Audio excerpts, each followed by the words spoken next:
crypto recently, and a lot more will continue to propel us forward. I know that Washington politicians aren't usually able to keep up with technological developments. It's true, and in some respects, it's fair. From election security to the COVID outbreak to healthcare, members of Congress are forced to focus on many different topics. We will never be as knowledgeable as you about these innovations, the innovations you're working on. To that end, we need to engage with you, myself and every one of my colleagues in the House of Representatives and on the other side of the building in the Senate, and quite frankly, in the executive branch. We need your advice. We need to be educated by you. But we can and must take a little time, I believe, to learn this stuff ourselves, too. I want to elaborate on how a couple of recent news items really impact this area and how it has a future in finance. First, in DeFi, or a decentralized finance. This is the notion that crypto entrepreneurs can create traditional financial instruments outside of companies and governments' control. New apps are dominating the DeFi conversation. Many stablecoins have arisen, and we'll hear from some, I'm sure, today. The stablecoin DAI is a Bitcoin-like digital token that aims to be a global currency untouchable by central banks. Compound is a crypto version of a money market fund that lets the users earn interest. Those of you representing stablecoins here today are welcome and encouraged to develop your technology. In fact, I think it's imperative that you develop your technology. The government must not stand in your way. The second slightly more recent development is yam. Now, first and foremost, yam is a great vegetable. I mean, for those of us that look like me, that's how we were introduced to yam. You guys a little bit differently, but today something else that's a little bit more relevant has happened. Yam, the token, not the vegetable, went on sale just about a week ago. And the price was driven up to almost $180 by August 12th, giving the project an instant $460 million in market cap. Yam is an experimental protocol mashing up several innovations in governance and programmable money. It has an elastic supply, but will work towards stability, a governable, easy for me to say, treasury, and a distribution mechanism to involve members of the community in its governance. Yam has had some issues even more recently. For whatever those issues are, don't you think Congress and the federal government might want to take time to learn and understand why an experimental innovation that generated $500 million within a week? Shouldn't we be interested in that? Say whatever you want about the monetary control schemes we have, or most likely shouldn't have, some of us believe, but we are taking time to learn more. This development continues to unfold, but I can tell you, Congress is not paying the slightest attention to another newsworthy event it could learn more about. That's why you are so necessary to this process. I've devoted much of my time in Congress to further policies that support crypto. I've supported consideration of the digital dollar through hearings in the FinTech Task Force, and I've said that it must have the same attributes as physical cash. Anything less would simply create a new intermediary, which I don't think is a good idea. Of course, I'm willing to be educated. I've actively called for more clarity around the tax treatment of digital assets. This month, sending a letter to the IRS asking for guidance on the taxation of block rewards in a proof-of-stake network, and last year seeking guidance on forking. Americans should know how their transactions are taxed so they can meet these important expectations. Quite frankly, I've said it over and over. Give us the rules of the road so that we know what we have to do in order to succeed. Conversely, I also believe, and I know, I don't believe, taxation policy drives human behaviors. Our tax policy should encourage innovation and not seek to catch people for inadvertent noncompliance when the rules of the road were never clear. I've also introduced the Blockchain Regulatory Certainty Act to make clear that certain blockchain entrepreneurs and service providers will not be treated as money transmitters or money services businesses.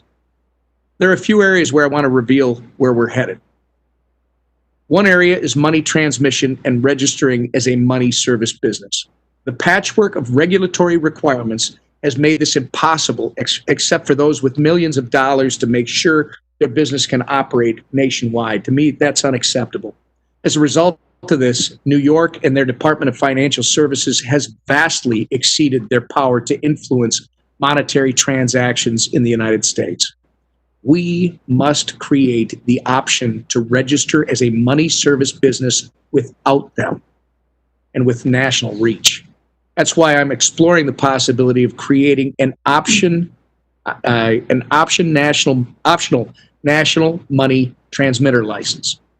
Now, as you can probably already tell, I value local control. I value personal control. And the Interstate Commerce Clause of the Constitution has been used to perpetuate massive federal government controls. Talking about interstate commerce. Startups and individuals must have the opportunity to succeed nationwide in an increasingly digital world. Second, we must create more clarity in the security space. That's why I will be offering a proposal to ensure that so long as you follow the existing rules of the road by registering as a security or filing for an exemption, you will not continue to face regulatory uncertainty when distributing a token to the public. The SEC has been taking an interesting approach to this space. They think that somehow a token can magically transform from a security into a commodity and then into something else. This has no precedent in law, the case law, or logic. In the original ICO days, initial coin offering days, a token never started as a security that became a commodity. It may have been part of a securities offering, but it was never the security itself. This is actually current law, but the SEC doesn't seem to see it that way. Sure, certain tokens can have the hallmarks of a security, and with this technology, they can be designed to offer a return for the efforts of a third party, but this is not the case for the vast majority of tokens. And we're going to ensure that the SEC makes it clear that after a period of raising funds, a distribution of a token itself is not, in and of itself, an additional securities offering. Crypto and blockchain technology may be one of the most important advancements that we'll see in our lifetimes, certainly mine, because mine is probably shorter than the rest of you going forward. One, by the way, that will transform how we view the transfer of value and payment for goods and services. These are just a few examples of what we're working on and where we see things going. But in short, so much more needs to be done, and we need to educate people like me, my colleagues in Congress. It's the key to enabling more progress for this industry. That's why I'm again announcing today that I'm accepting cryptocurrencies as political contributions to our campaign to enable more participation in the political process, but also to encourage my fellow colleagues in Congress to learn about this technology and actually use it. I'm convinced that once they've seen it work in live settings, just like any other forms of payment, like credit cards, PayPal, or Venmo, they too will be convinced of its potential and promise. Thank you for what you're all doing, and thanks for being here today. I'll leave it at that for now, Perry Ann, because this town hall is actually for you guys. Thanks. Thank you so much, Congressman Emmert. You've made a number of notable announcements and statements just in the first few minutes of the town hall. And I know that it was important both to you and I that we wanted the community to have a place where they would be highlighted and they would be celebrated. And that is what this event is about. You know, oftentimes when we talk about crypto in Washington, it's often about fear of the unknown or mitigating against the illicit actors. There's a lot of fear and skepticism and anxiety about this technology. And we really wanted there to be a place for the other side of that conversation to happen, which is highlighting the benefits this technology can bring to our markets, the financial system, to our government, and our communities. And so today, we want to celebrate the people who are pioneering and innovating with blockchains in the US. So we have 6 guest speakers from across the industry that are here with us today. I'll introduce each one of them. They will have the opportunity to have a discussion directly with Congressman Emmer, share their perspectives, talk through different challenges that they're having as businesses, crypto businesses operating in the United States. And then after that, we've extended the event because we wanted to make time for the audience to join us for an open Q&A directly with Congressman Emmer. So you have a chat function in the webinar. If you'd like to submit a question for the Congressman, enter it to all panelists so we can see it and we can compile those, and I will moderate those at the end after we get through each one of our speakers here. So let's dig in. Congressman, your first announcement that you made is that you're now accepting cryptocurrencies for your campaign, and your campaign is using BitPay to process those payments. And our first guest speaker is Stephen Pear, who's the CEO of BitPay. Stephen, why don't you tell us just a little bit about how BitPay works and how you're facilitating payments with crypto for Congressman Emmer and other businesses? Well, thanks, Perry Ann, and thank you, Congressman Emmer. That was a great introduction. Sure, a little bit about me before I get into BitPay. My background is in computer science. I studied computer science at Georgia Tech, and I come to the blockchain industry really from the technology side of it and an interest in it. And I started getting interested in cryptographic payment systems in the early 1990s. So that was quite a long time ago now. And then Bitcoin came onto my radar, I guess, in 2011, and I read the computer science white paper behind it and realized this was an incredible computer science breakthrough. And, one thing led to another, and my co-founder and I started BitPay. And it's hard to believe that that's almost 10 years ago. We'll celebrate our 10-year anniversary in May of 2021.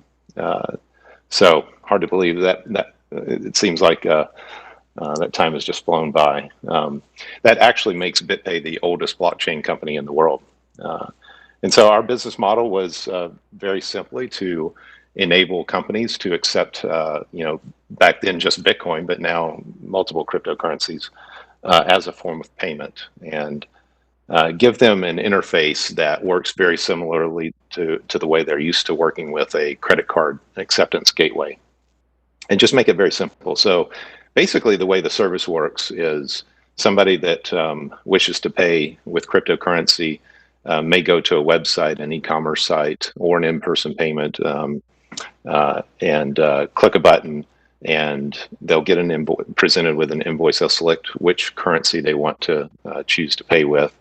BitPay is monitoring the exchanges and figures out the exchange rate and what that translates into. So if the customer or the merchant wants to receive dollars or euros, but the payer wants to pay with XRP, we'll calculate the exchange rate and then tell them exactly how much XRP they need to send. And then BitPay will then settle to the merchant in whichever currency they want, whether that's dollars, euros, or something else, or one of the cryptocurrencies. So that's it. It's pretty simple at a high level, and we're very proud to enable Congressman Emmer's campaign to start accepting contributions in cryptocurrency.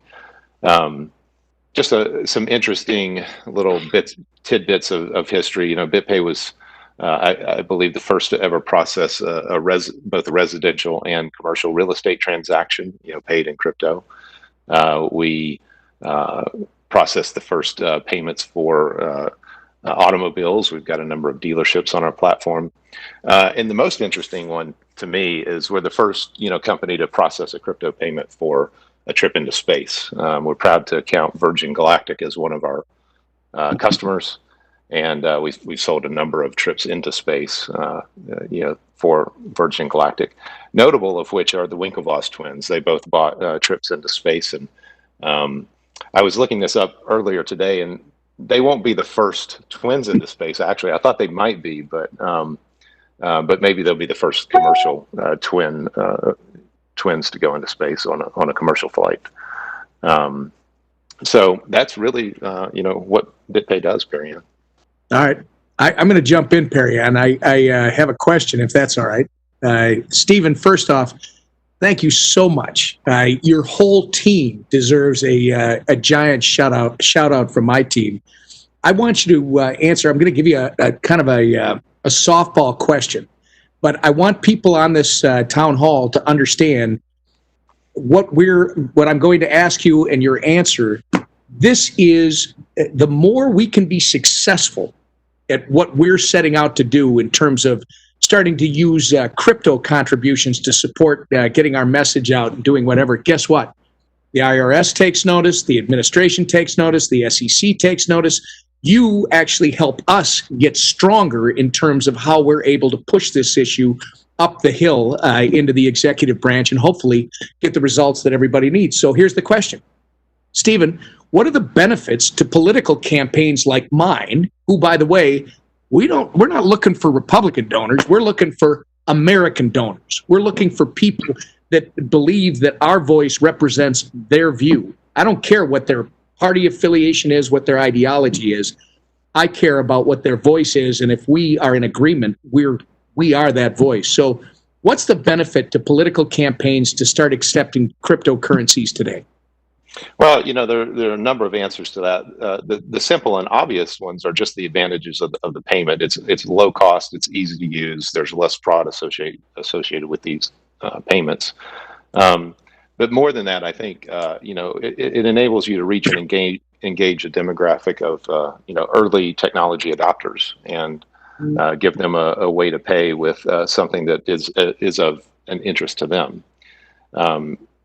And if you look at blockchains in general, we've now, there are now billions of dollars worth of value stored in these blockchains. And so giving people that hold that value convenient means to spend it, including, campaign contributions, is what we at BitPay are really all about. And in fact, we did a study together with Forrester where we really examined a lot of our customers, merchants. They ask, well, what kind of people will pay for our services with crypto? And what we were very pleased to find out was that we can go to those merchants and say that about 50% or almost 50% of the people that will choose to pay with crypto are going to be new customers. They're not existing customers just paying a different way, but they're actually new customers. And so that, it'll be interesting to see, but, my guess is for a political campaign, you might see a very similar kind of, phenomenon where your contributors are new contributors and that have never contributed to your campaign before or a campaign before. And perhaps they'll also be new voters. Another big selling point for us as a company is that, we like to talk about cryptocurrency payments as an emerging number one alternative payment method. And so, and that's number one alternative payment method behind, credit cards and debit cards, and traditional forms of payment. For a merchant, they pretty much have to accept the number one alternative payment method because it represents, in the 5 to 10% range in terms of the number of people paying that way. But getting set up with BitPay is a very easy process. For other campaigns out there, you'll find it to be very similar to setting up a WinRed or an ActBlue account. Not much different from that. Stephen, can you show people ours? Can you walk through our process? Yep. I'm going to share my screen here. And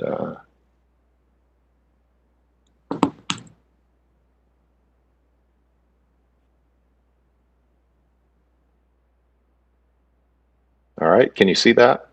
Yes. All right, so I've just gone to Emmer for Congress / donate in crypto, separated by dashes. I'm not sure how you get to this from the front page, but I'm sure you've got a button on there somewhere. Yes. There's a contribution menu. Yeah, you go to Emmer for Congress, hit donate, and then donate with crypto. There's 3 payment options. Donate with crypto, and it brings you to this page here. Great. And so once you arrive at this page, you'll fill in your information. I've put in, that's not my real address. I was going to call you after this. Yeah. And naturally, I've selected the highest donation amount of $2,800. And so you'll fill out this information here, and then you'll just click Give Now with cryptocurrency. And what that will do is take you to the next screen, which asks you which wallet you want to pay from. And so we support a number of wallets. BitPay has our own wallet, so I'm going to select my favorite one, which is, of course, BitPay. And then once you've selected the wallet you're going to pay from, now you're presented with a number of different options in terms of which currency to pay with. So you can see Bitcoin, Bitcoin Cash, XRP, Ethereum, and USD. So you mentioned stablecoins, Congressman, and we support 4 different stablecoins. They're all US dollar coins. We're looking to add support for Euro and British pounds and other national currencies in the near future. But today we support 4 different US dollar tokens. And a lot of people talk about central bank digital currencies, but what you can see here is that we already have central bank digital currencies. They're being implemented by various companies that issue US dollars on a blockchain, but it's here and it's live right now. So I got a bit of a dilemma. I know we have Jeremy and we have Brad on the call, and Jeremy's going to want me to pick the USDC token, and Brad's going to want me to select XRP. So I'm not going to make everybody happy, but I'll just select XRP. And then now you're taken to a QR code, which you would scan with your wallet, and then just click pay. It's one click, and the payment's over. And I'm going to stop there because I think we've got another presenter that's going to take it a bit further. Thank you so much, Stephen. Yeah, I appreciate you showing us how it works. And just to highlight some of the benefits I see for campaigns, I mean, I really see this as a new technology to reach new people. Just as some of the first campaigns that set up websites or social media accounts and started engaging with technologies to talk to additional communities, I think cryptocurrencies and blockchain technology is going to be a tool for campaigns to give them the leading edge to reach new people. So this is, I think, a great tool for campaigns. And Congressman, I think others will be smart to follow in your footsteps, because there'll be many benefits that come with engaging and using this technology to engage new people. Well, thank you, Stephen, and thank you for your support with this process here. Thank you. Okay, I'd like to introduce our next guest speaker. Up next is Matthew Rozak. He is the chairman and co-founder of Block, and he also serves as the chairman of the Chamber of Digital Commerce. Matt, I feel like this moment today has been a long time coming. You were with us when we launched the Chamber 6 years ago. And when we first got started at setting up our offices, we did face a lot of challenges where a lot of people didn't understand what blockchain or cryptocurrencies are. And we got a lot of pushback about who we are and what we're doing. And to be today with Congressman Emmer having a celebration of innovation, to me, it's an exciting moment. What does this signify to you? What does this moment mean to you? Thanks, Marianne, and thanks for putting this together. This took a lot of orchestration, and most certainly this has been a while in the making. I know this has been on your whiteboard for quite some time, not only to educate members of Congress, but enable them to really accept and interact with this new technology frontier of crypto. So this is really a historic milestone for this industry to be doing this as a big stepstone, and hopefully will other members of Congress will have a wake up and smell the crypto moment, if you will, as they have some takeaways from this town hall. So I think in many ways the Chamber's been building towards this for quite some time. I do want to commend Congressman Emmer and especially your staff in working with a lot of the folks on your team. Very thoughtful, and most certainly your interactions with the Blockchain Caucus and your understanding of this technology. I think Congress gets a bad rap for not necessarily understanding new tech. Not being very, having any technical background. You've really been impressive in terms of your grasp of this technology and really thinking through not only the blockchain rails, but crypto as an incentive mechanism, as a value mechanism that rides on top of these blockchains. So it's been very amazing to watch this transformation in terms of how members of Congress are understanding this more and more, but we still have a long way to go. My background in the space, I originally learned about Bitcoin in 2011 and started investing in a lot of the bridges, roads, and tunnels of crypto and blockchain, and made just under 100 investments in a lot of the projects and platforms in this space. I've always viewed crypto and blockchain as a generational opportunity for entrepreneurs and investors, which translates into once in a lifetime. It's in my mind bigger than the internet scale of opportunity to really create incentives, move money, and have security, privacy, on the level of life pursuit of happiness. So excited to be here. Co-founder of Garzik. Garzik was one of the original core developers of Bitcoin. So literally went from Satoshi to Gavin to Jeff in the early days. Block builds crypto infrastructure. So we power a lot of blockchain networks out there, wallets, exchanges. We've worked with banks on building their wallets and a compass for how they interact with crypto networks, not blockchain strategy sessions, but really trying to get a bite and understanding of how crypto can benefit them. So it's been a pretty exciting journey, and obviously also serve as chairman, proudly serve as chairman of the Chamber of Digital Commerce.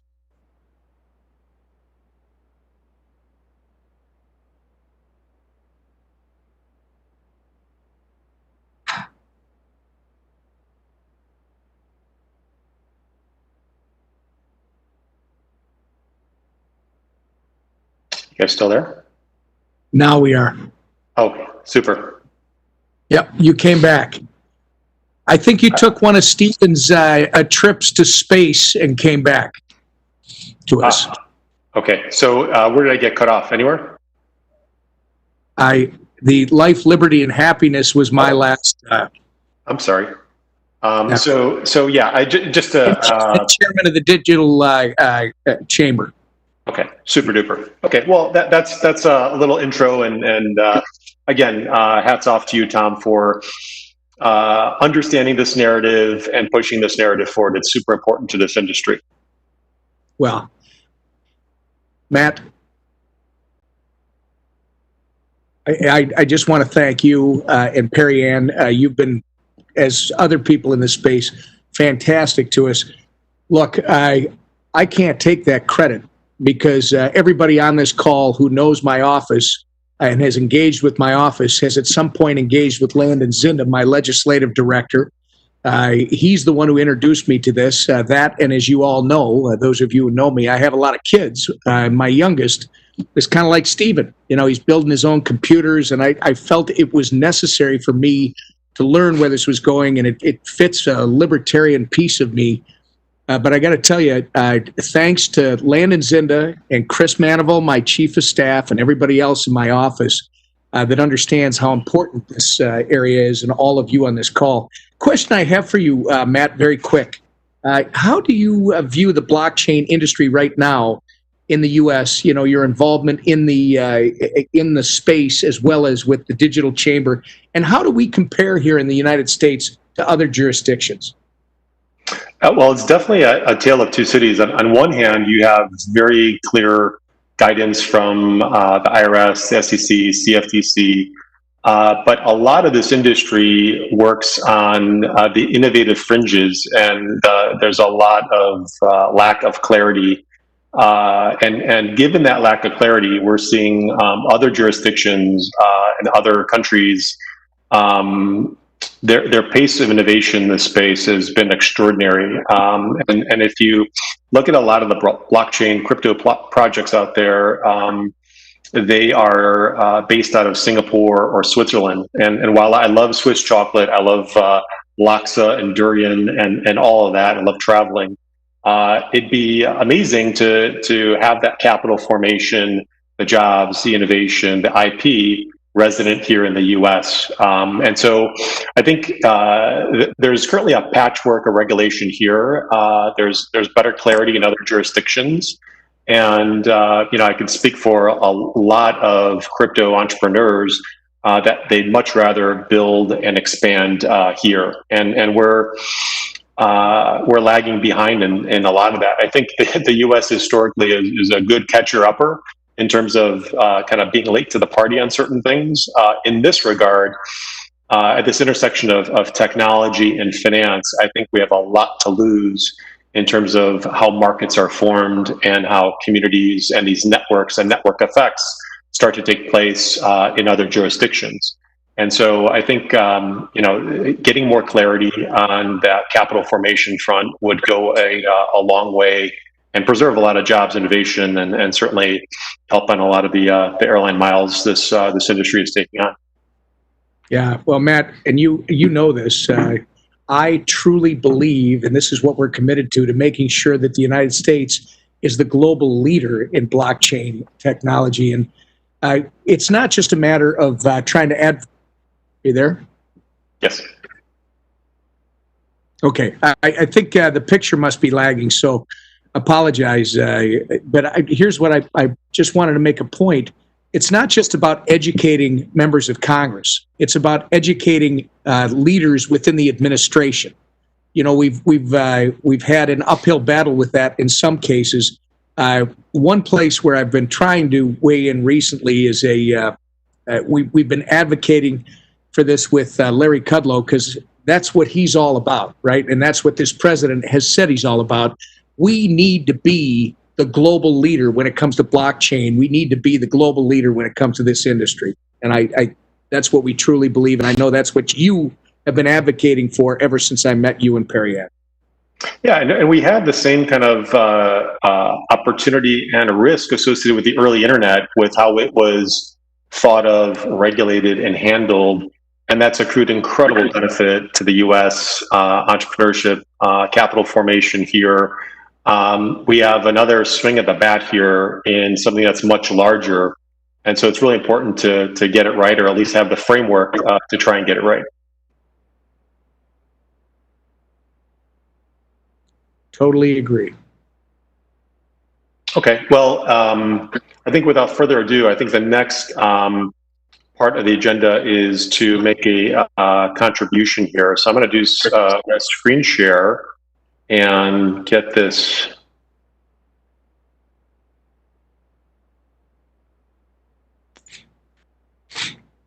Bear with me.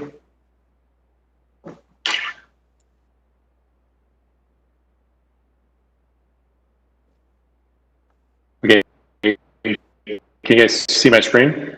Yes. Okay, great. So I'm not going to share my personal information, but I'm just going to do the, I selected 2800, which is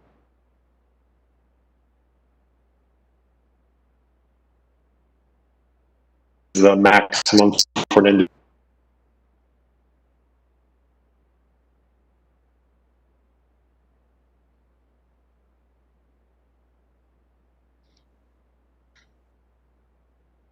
Hey, Matt, your feed is going in and out. I am not hearing you. Okay, let's. I'm going to give you the floor back, and then see if I could fix my screen share here, because it's not. Doesn't want to. Here we go. Can you see that? Yes. Yeah. Okay, great. Okay, so I'm going to select Bitcoin just to be as apolitical as possible, and see if we could get this done. All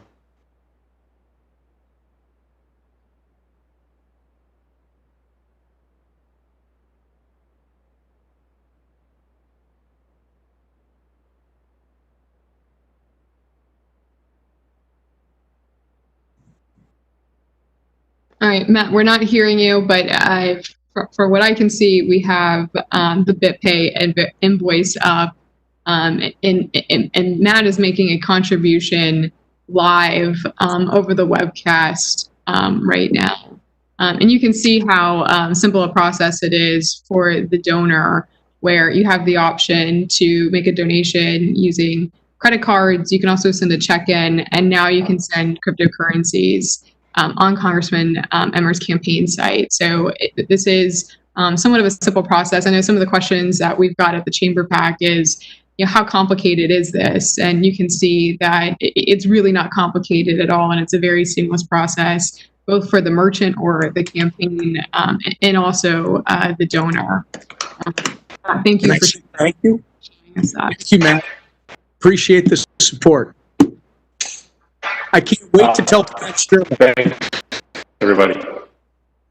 Thank you.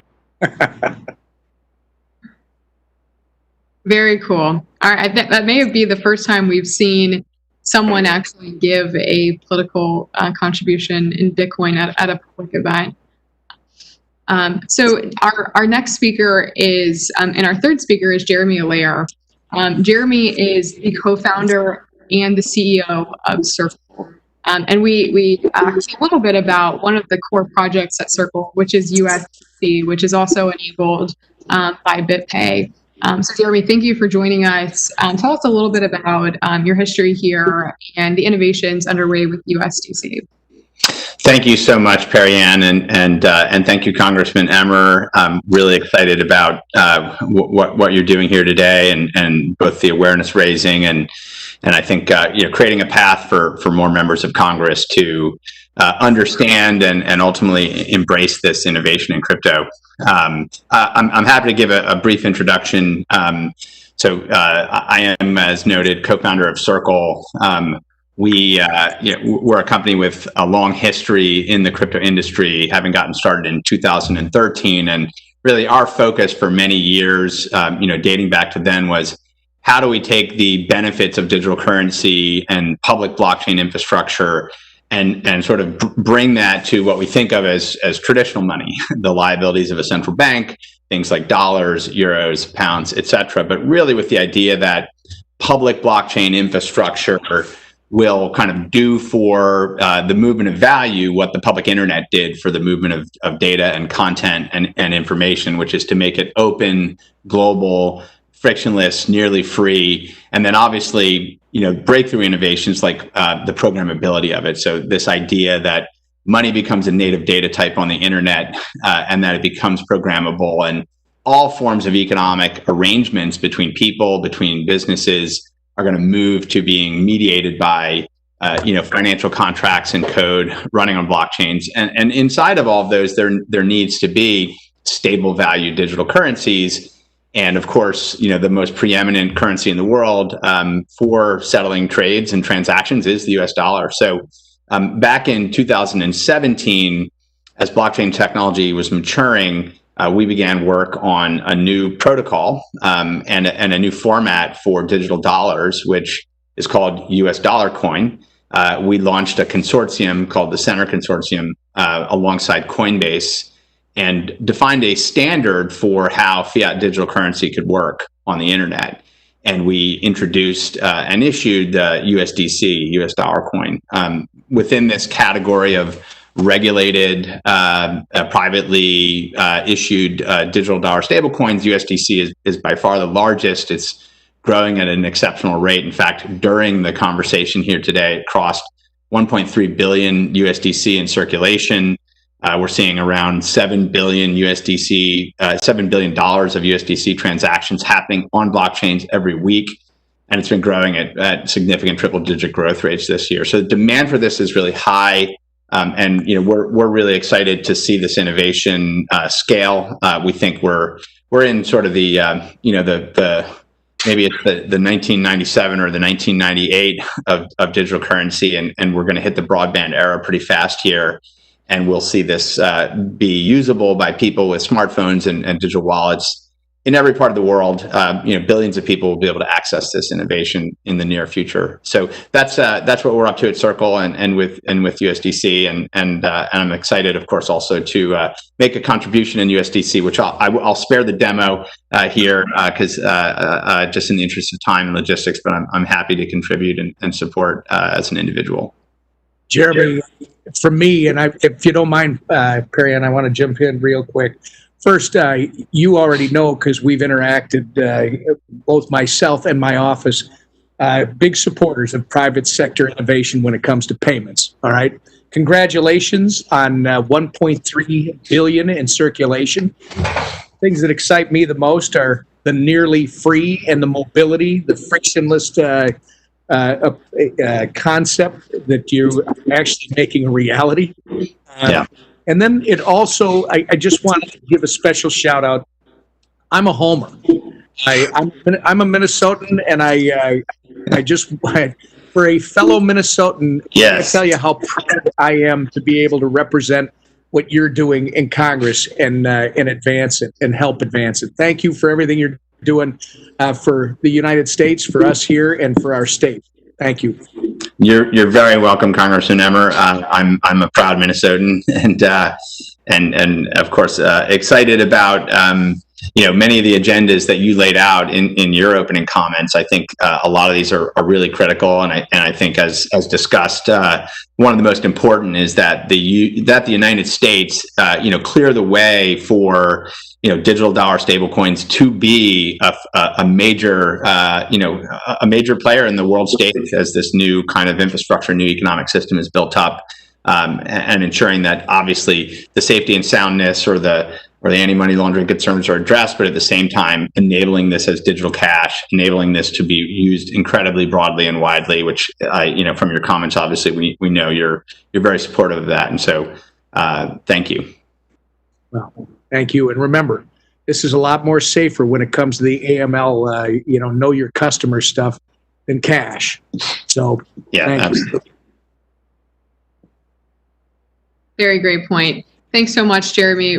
Really appreciate you joining us today, and really proud of the innovations underway at Circle. And it's great to see all the success with USDC.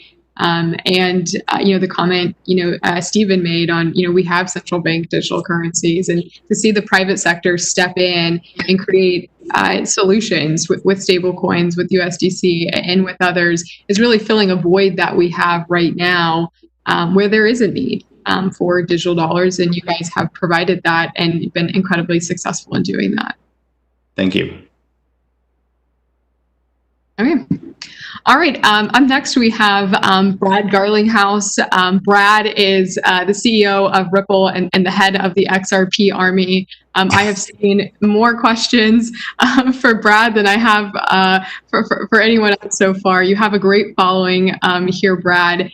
For those who are not familiar with Ripple, I don't know who that is, because I think we have all of your followers here with us on the town hall. But this is a U.S. Born and bred company, and also you have also seen significant growth and success. Just tell us a little bit about the Ripple network and the token XRP that lays on top of that.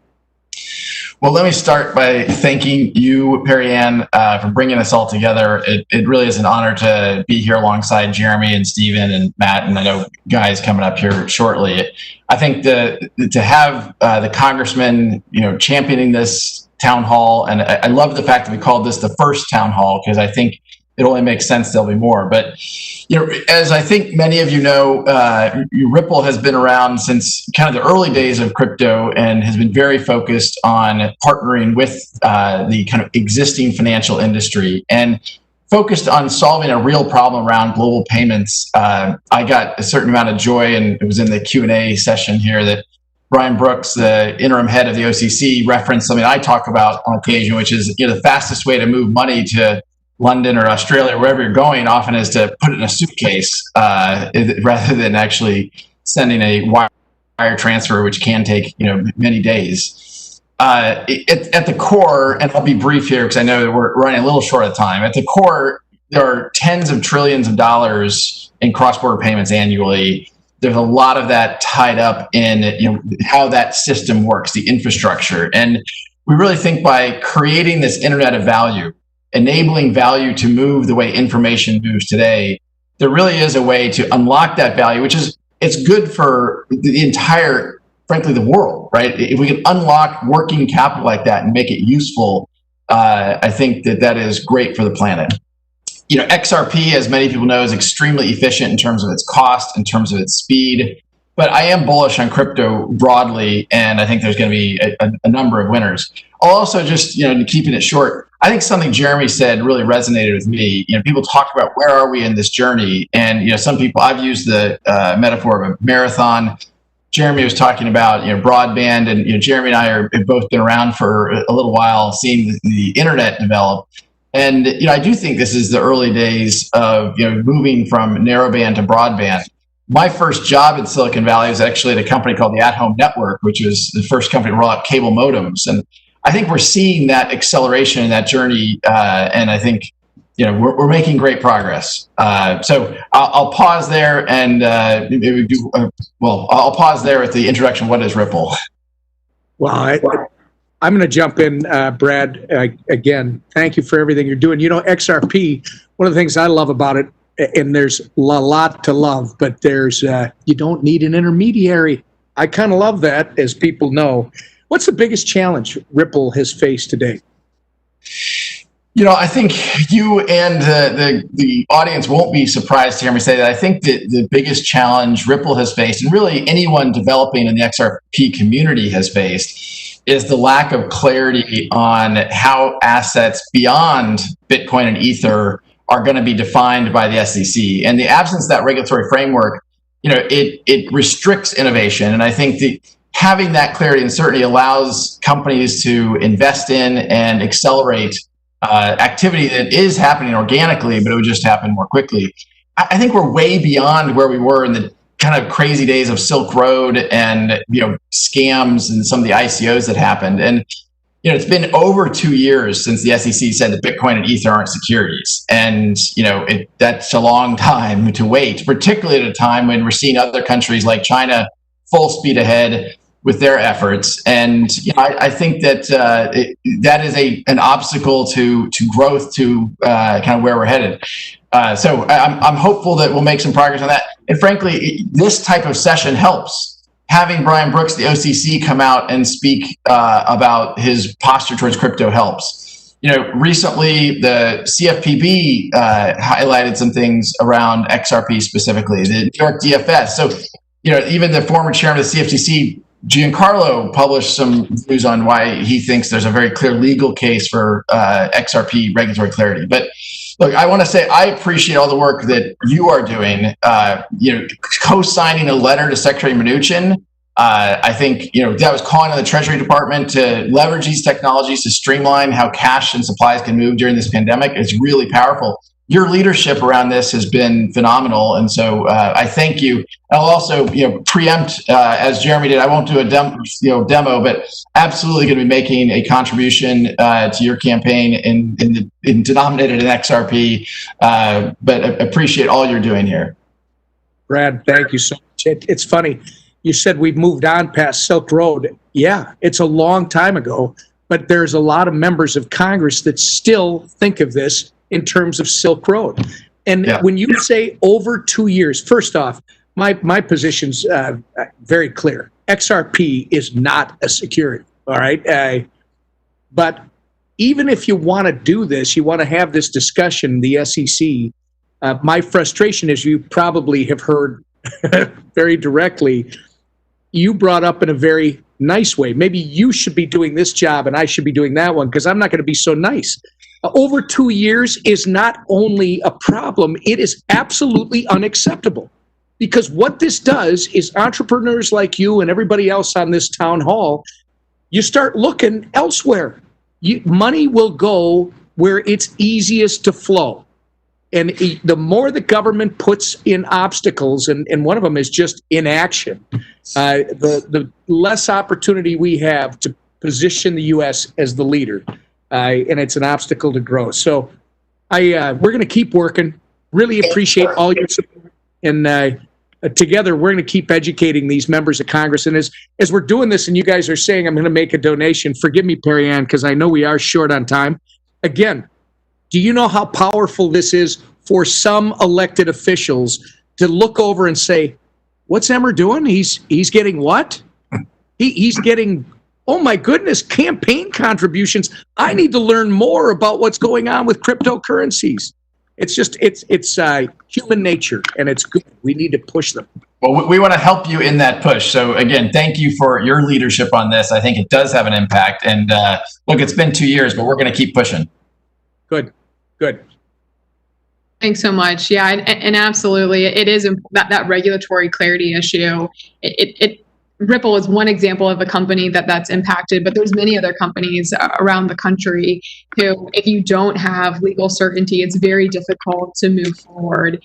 And it's important that businesses, have the legal clarity they need to be able to operate. And if not, they have the option to go many other places. And there's governments all around the world that are literally rolling out the red carpet, that are very willing to take our business. And we have lost a lot of innovators in the US who have gone overseas simply because they were not supported here and they did not have the resources or the clarity from the government to be able to do so. So this continues to be a challenge for many companies, and it's one reason I'm very passionate about the work that I do, because we still have a lot of work to do to ensure the private sector has what they need to build and develop on blockchains in the United States. Well, this is a great segue into our fifth speaker, Guy Hirsch. He is the USA Managing Director at eToro. eToro is an international company with a business in the United States, but really has a deeper understanding of what it's like to operate in the U.S. and other jurisdictions. Guy, thank you so much for joining us. Tell us a little bit about the background of eToro and what it's been like setting up your business here in the United States. Sure. So thank you, Congressman Emmer and Perry, for putting this together. I'm really excited to be part of this and helping in whatever shape we can. So eToro was really spearheading the crypto space in Europe and Asia and the markets that we were active in at the time. So eToro started in 2007, and Bitcoin was available for trading on the platform as a CFD as early as 2013, and then as kind of real crypto as of 2017. And we were at the right place at the right time to really capitalize on what happened towards the end of 2017, early 2018, and really grew our company to where it's at right now. So eToro is live in more than 100 countries. The notional trading volume in the second half of 2020 was over $600 billion. We have more than 14 million registered users, and all this volume and all this kind of traction. If you log in, you can still see that Bitcoin is the #1 asset on the platform, even though we're a multi-asset platform, meaning you can trade stocks, you can trade commodities, currencies, and so on and so forth outside of the US, that is. And Bitcoin is the #1 asset on the eToro platform. And just in Q2, we've had more than 1 million new followers. We have this option on the platform to follow a particular asset. So 1 million new followers just in Q2 of this year, tracking Bitcoin and Bitcoin's performance. So we've really kind of been there from the very start. Our founder and CEO, Yoni Assia, has been very much involved in the space from the onset. He co-authored a white paper called Colored Coins that was the genesis, I think, for many developments in crypto. And Vitalik, the founder of the Ethereum Foundation, actually worked at eToro before he left and started the Ethereum Foundation. So really excited to be part of this. As far as the US is concerned, I'll try to be brief. We opened up the office in 2018. I opened it up in June 2018. We went live in March of 2019 with our crypto offering, and we've been growing exponentially basically ever since. We're putting a lot of effort in educating people on giving them tools and information about what is crypto, what is trading responsibly, and we keep innovating in that space in order to try to bring about this massive change, this paradigm shift in how people transact, how people invest, and we feel very strongly that the U.S. should be the leader and allow companies like us to flourish here and make the U.S. the center of the attention and the place where basically the playground for new experiments, so we can continue to grow and we can continue to bring the prosperity that this industry is presumably bringing to as many people as possible. That's awesome. Guy, I have a question for you. You talked about opening your U.S. office in, I think you said June of 2018, if I heard that right, and that you've experienced exponential growth ever since. That being said, you are involved with a global company. What's it like operating in the U.S. versus other jurisdictions around the world? I can say that by far it is the most complex of the rest of the regulatory environments that we're dealing with, whether it's the FCA in the UK or CySEC in Cyprus or ASIC in Australia. I mean, we are regulated in multiple jurisdictions, so we have a really good understanding of what it's like to work with regulators, getting licenses, be compliant, KYC, AML in all these places. In the US, you have this, basically the structure is to look at the financial services industry in silos, right? You have broker-dealers, so that's SEC and FINRA. You have banking, that's OCC. You have money transmitters and businesses, so that's under kind of a different regime. And all these silos in today's world, when you have basically software that can easily move between these silos, you have a problem, because then the lift of moving from one silo to another, sometimes it's just adding one line of code or adding one more banner, makes for sometimes a multi-year effort to try to get into that silo and operate effectively in that kind of regulatory silo. So I think today, if you look at the eToro Group, I am dealing with more regulators than all the other eToro Group combined, just because I have to deal with all the state regulators and the federal regulators. We're obviously embracing it. We want to make sure that we play by the book, but there is so much, I think, room for, I would call it legislation innovation, right? To transform the 1940s Act. I mean, just the name hints that we need to do something about that. So that is indeed our perspective, and it is indeed very, very costly to compete in this space in the US. Yeah, well, can you imagine, Guy, can you imagine if we had all these silos as you described them when the internet was first becoming a reality, and then as it tried to grow? I mean, that's essentially, the internet grew in this country because we didn't do this. And now look at what we're doing in this space. I think we can make the rules of the road more clear, and the government, in my opinion, the government needs to clarify and clearly, not only clarify the rules of the road, but clearly explain what you can do, what you need to do to protect consumers or customers, and then the government needs to get the hell out of the way. And that's been the issue. And again, we need to embrace it. We need to learn about it, and we can't be afraid of change. And I think, looking at you, I know my boyish good looks give my relative youth away, but your generation, you aren't afraid of this. You grew up with it. It's our job to educate my generation and those that are in these positions of influence and power. This is nothing to be afraid of. This is something to embrace, and this is something to allow it to germinate, because it's going to benefit all of us. Yeah, Congressman, I'm 41, so I'm not sure how far I am from you in terms of age bracket, but I agree with you.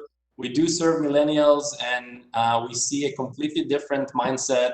We keep, studying the effects of what people want these days and how do they want to transact. And basically, the world is much more nimble and global today, and we need to make sure that we're not leaving people behind just because we have all these regulations to be to be compliant with. I think that's critically important. There's a lot of wealth and there's a lot of opportunities if we're going to let this industry flourish. And I think I have one question for you in that regard.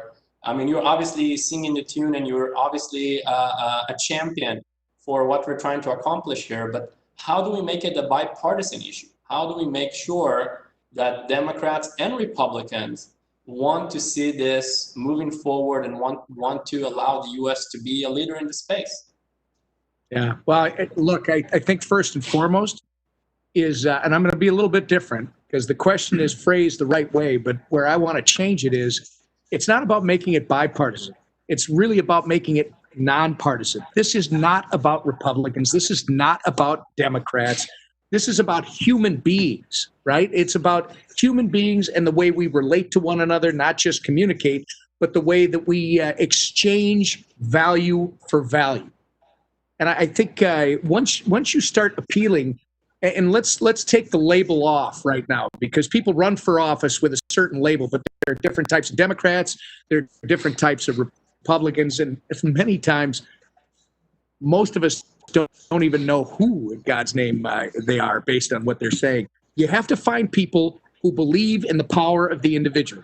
You have to find more people that understand I should be able to control my own financial records. I should be able to control my own healthcare records. I should be in charge of my universe as we move into this technological age. You know, we came from the agricultural age, then the industrial age. We are in the technological age. The financial system that you folks are creating is the next generation, the next century. This is, and really, you got to get people to understand, put your fear aside and think about what's possible. And I think we've unfortunately got some people in Congress who they've chosen to ignore the tremendous societal impact of a technology that can empower anyone anywhere to become financially independent and to chart their own course in life. These are the innovations that we can share to make this less of a partisan issue and more of a people issue. And I mean, I give the best example. It's giving people access to the financial system. If you think about the first book I ever read was The Age of Cryptocurrency, which Landon Zinda gave to me probably 5 years ago. It's really what turned me on to the whole area. It's like, this is not Silk Road. This is about me, Tom Emmer, being able to do what I want to do without Big Brother telling me what I can do and what I can't do. Just the freedom that it could create is phenomenal. But then it also taught me this. You know, I traveled when I first got into Congress to places like Nairobi, and I toured the slum that was there, and how people were already using this technology, not specifically this, but they were already using a online technology in Africa that we weren't using as prevalent here at that point. And then it started to be about, think about that young lady, the young woman, in a culture where women they're not allowed to handle money. And there was a story in the age of cryptocurrency of how this empowered young women in cultures where they had not been given that power. And it goes well beyond my little universe about my freedom. Think about what this does for people all around the world that are trying to improve their everyday life. So anyway, I think once we start getting these stories not only to resonate, but to stick with people who have an ideological perspective of fear, right? Oh, if government doesn't get involved, that guy Hirsch, he's going to take advantage of these three people out there. No. What Guy Hirsch is doing, what eToro is doing, is empowering that individual out there to actually reach their full potential and make their own decisions. So I think that's how you turn this into a people issue as opposed to a partisan issue. And the other one, Guy, quite frankly, and I'm kind of laughing while I'm saying it because I didn't expect it to feel this way, But I already know, because I'm involved in this ugly world of politics, that when they see that you can raise money using cryptocurrencies, you're going to see a whole bunch of self-interested people go, oh my gosh, I better learn a whole bunch more about that. That's going to be good for you. That's going to be good for me.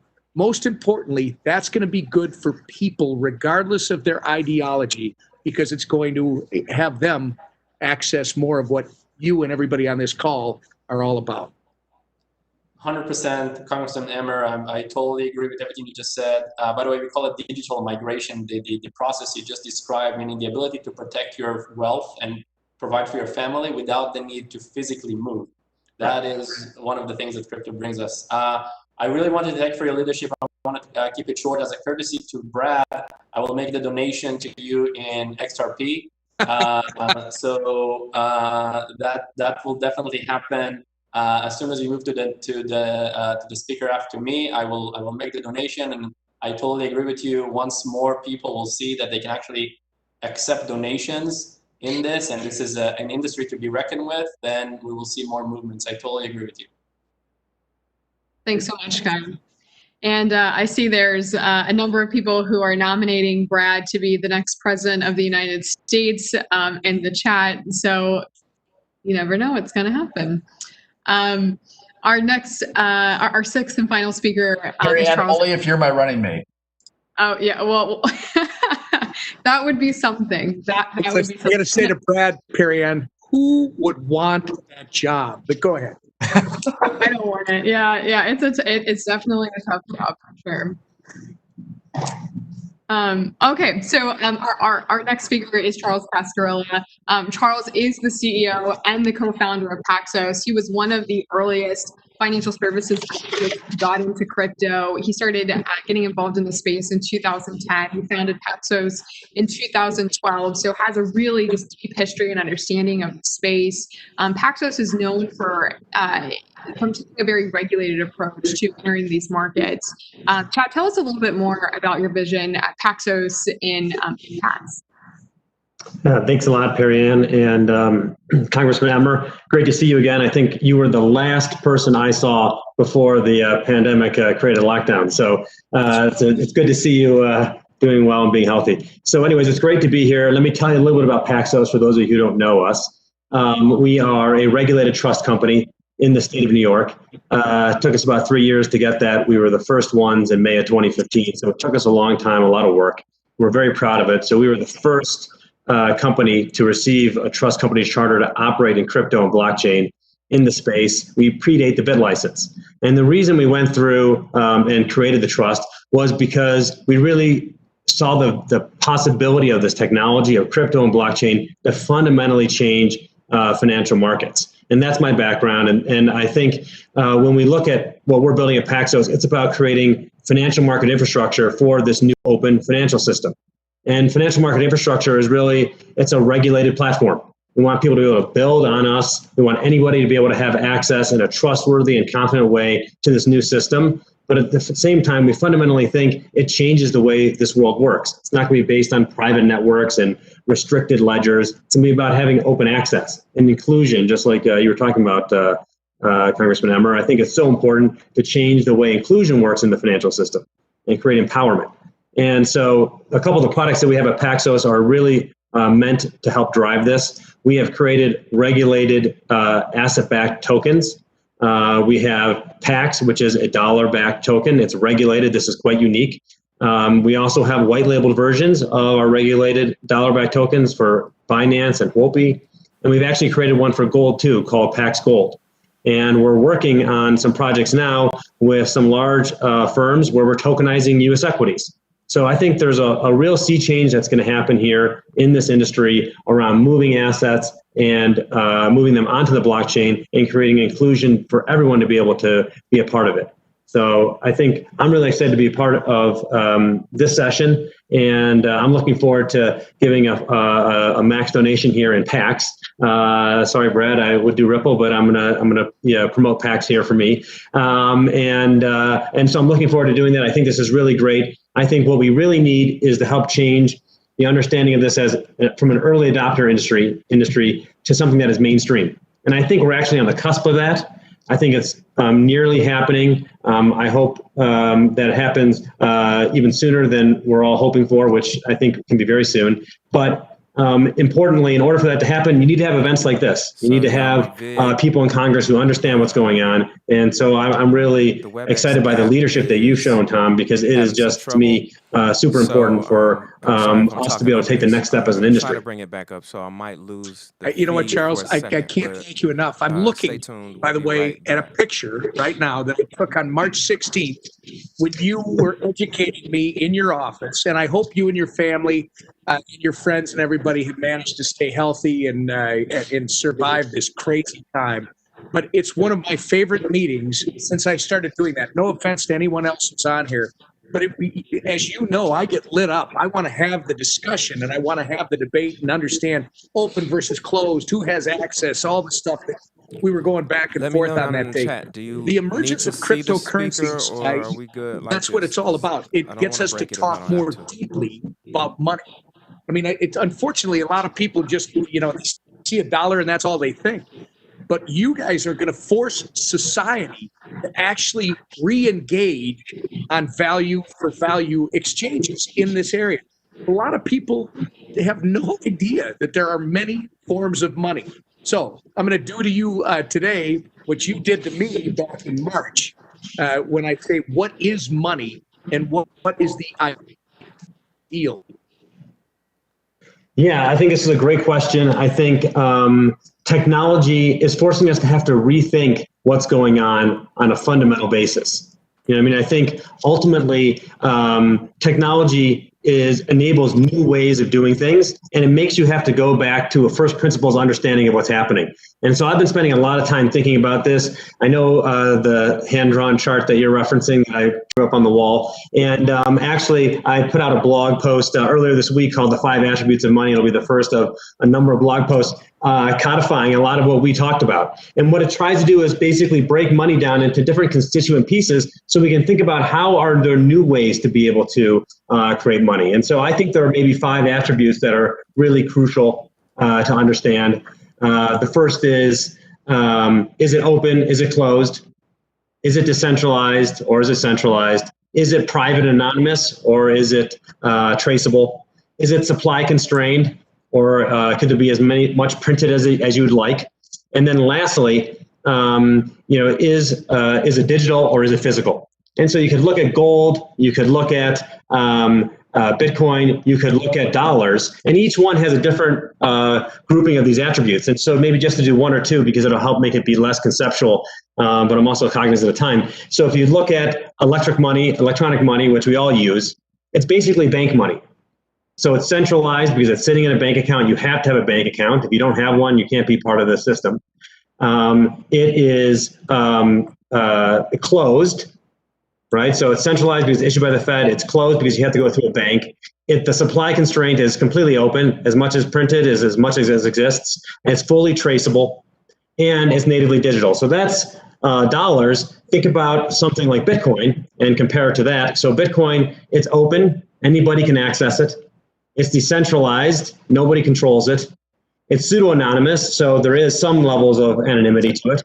It's supply constrained. And it's natively digital. I mean, it's really a much different thing. And understanding these attributes will allow us to think about how to think about central bank digital currencies, how to think about stable coins like what we created with Pax. Because ultimately, changing the characteristics of money will allow us to change the financial system on a fundamental basis, to be one that's more open, to be one that's more efficient, one that frees up capital, one that has less systemic risk. I think the number of benefits we can get from changing money around will lead to the entire financial system itself being able to be altered from one that's basically account-based to one that's token-based. And that gets to the point you were making earlier. How can you allow people to be self-sovereign over their own financial information, their own identity? And you can't do that in an account-based world. You're relying on some intermediary at all times. And really, I think this concept of moving towards an open system is going to have to hinge in a large part on privacy. Capitalism is dependent upon having free markets, and free markets are to a large extent dependent upon having privacy and a right to privacy. And there is nobody who's going to use a public blockchain in any kind of scale, any kind of size, any large company if their information is going to be public.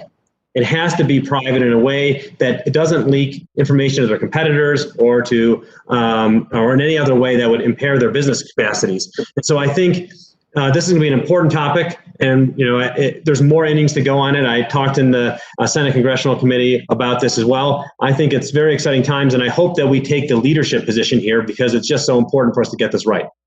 We have to, and I know we're running out of time, Barry, but I do want to thank Chad. He's been a great friend, and I love these debates. And Chad, because we've talked about it a little bit, I know we're in a very interesting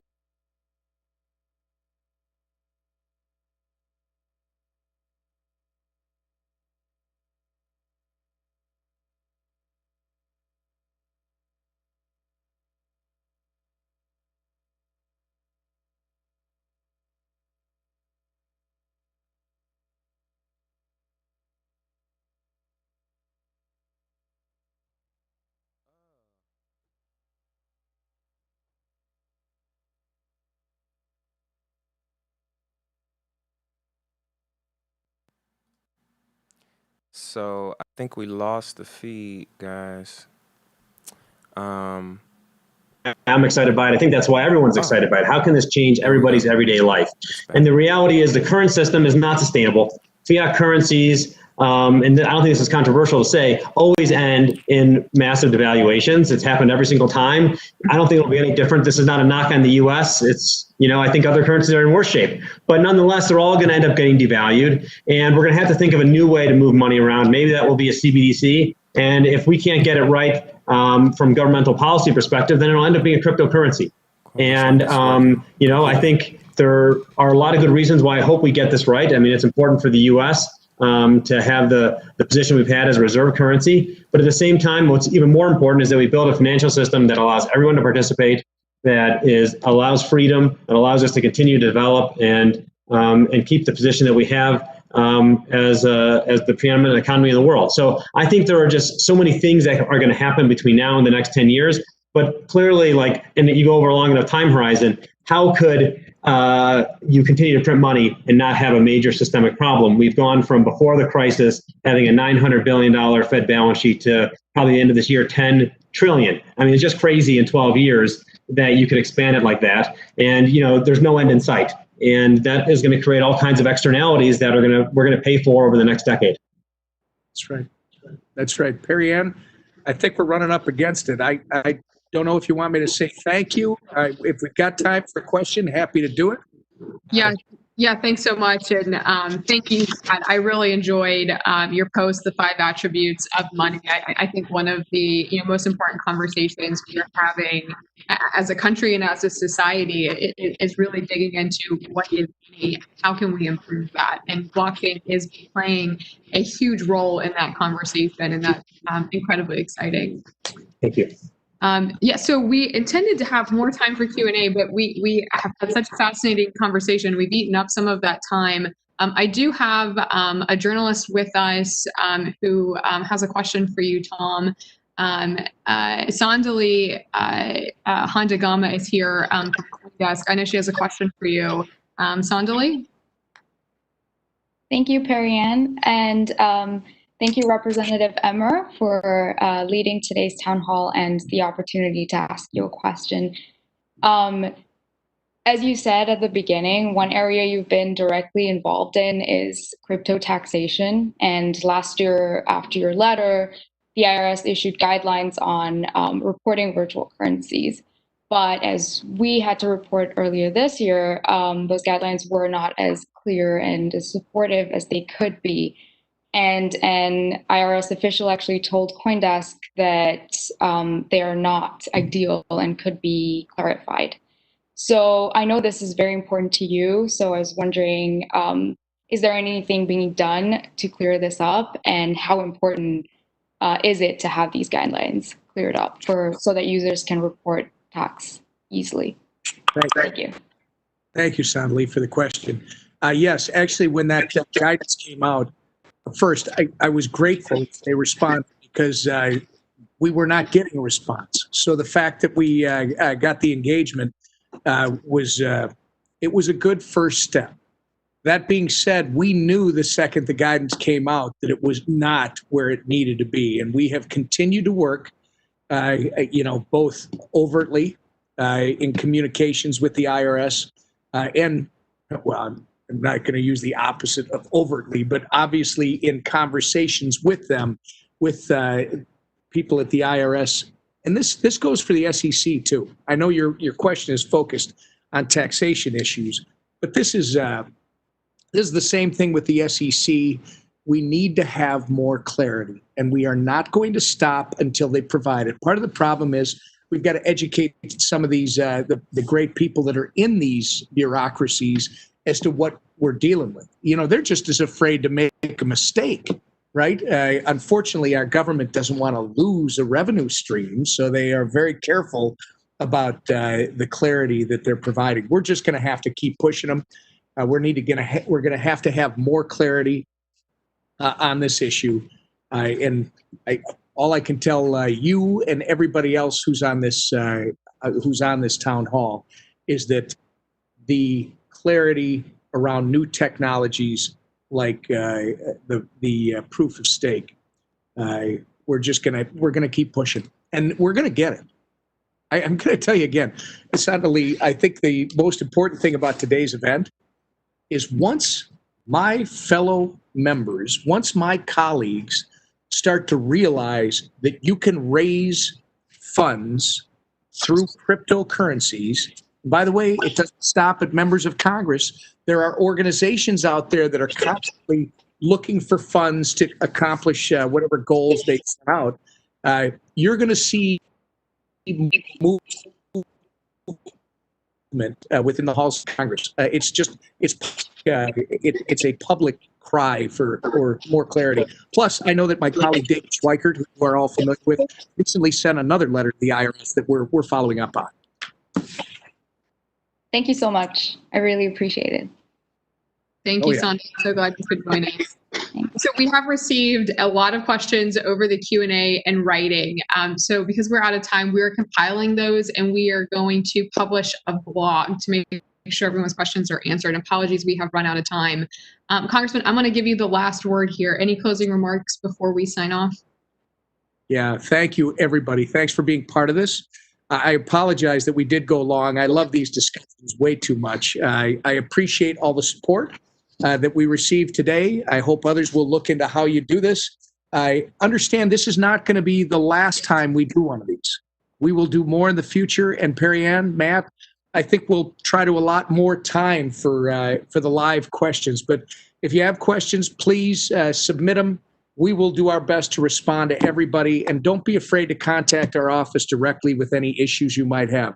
Remember, you are the future. And as Chad has made very clear to us, the future is here. It's arrived. We can't stop now. We need to absolutely lean in and push even harder. So thank you again for this great event and this forum, this town hall, to have this discussion. This is the first, but there will be many to come, I hope.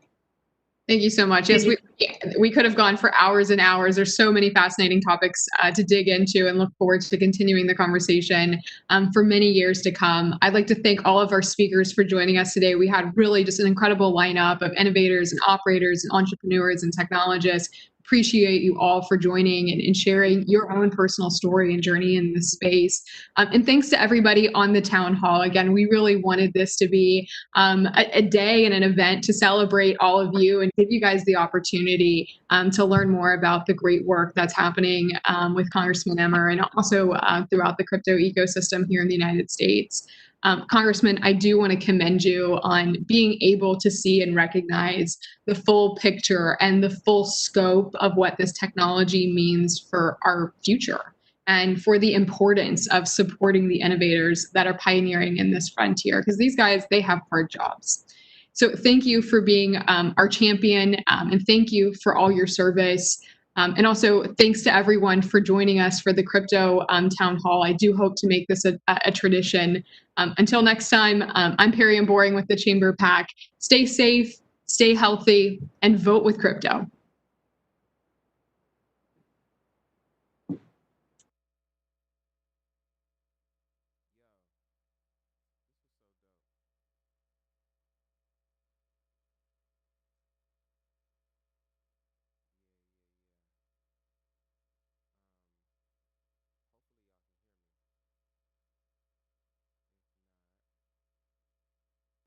There we go. Yo, this was dope. If you tuned in for the entire thing, like me, I think you came away with some really cool, some really good information, man. Just some solid information. And it's good to see that there are people in Congress who understand and recognize like the importance of what's going on in this space.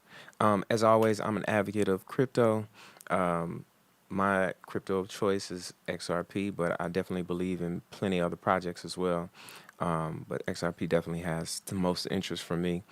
It was really cool to see Brad on here, being active with the community in the chat, answering questions. I didn't get mine in, but no shade. Um, but yeah, this was really cool. It was a really cool event. And like I said in the chat, I don't know if you saw it, but Tom Emmer is now my new favorite congressman. Definitely my favorite Republican. But we won't get into that. Listen, crypto's for everybody. It goes beyond party. I think it's really important, especially one of the reasons I think it's hard for us as Americans is because we tend to think like we are the center of the universe. But there's a whole world out there, so we have to think more globally and what things help the most people. And hey, we're included in that too, even if we didn't start, or even if we're not at the forefront of it. It's still valuable. It's still something that is worth looking into. If you don't have any yet, make sure you get some. Do your own research. Support the channel above and below. Right here and over here too. Yeah, there you go. Yeah, and that's it, y'all. Peace.